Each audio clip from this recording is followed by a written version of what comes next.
পরিবার পরিজনের সঙ্গে ঈদ উদযাপনে রাজধানী ছাড়ছেন মানুষ। তাদের যাত্রা নির্বিঘ্ন করতে সজাগ আইনশৃঙ্খলা রক্ষাকারী বাহিনী।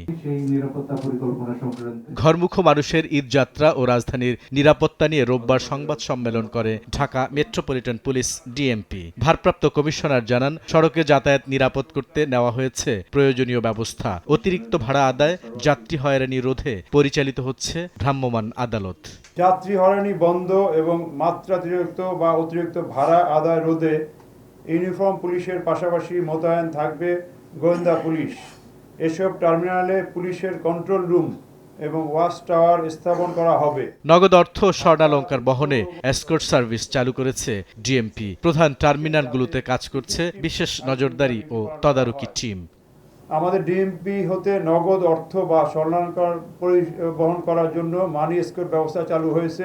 এই এসকর্ট ব্যবস্থা এখন শেষ দিকে হয়তো আরও বেশি লাগবে। আমরা প্রস্তুত আছি, যে সংখ্যক লাগবে সেই সংখ্যকেই দেওয়া হবে মানি এসকর্ট বা অন্যান্য মূল্যবান মালামাল পরিবহনের সময়।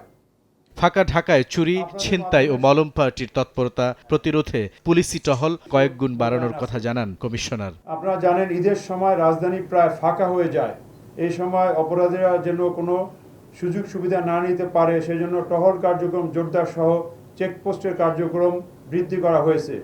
আবাসিক এলাকা, বাণিজ্যিক এলাকা, কূটনীতিক এলাকায় বিশেষ নজরদারি থাকবে। রাজধানীর অপরাধপ্রবণ এলাকায় চেকপোস্ট, ফুট পেট্রোল ও গোয়েন্দা নজরদারি বাড়ানো হয়েছে বলেও জানান কমিশনার।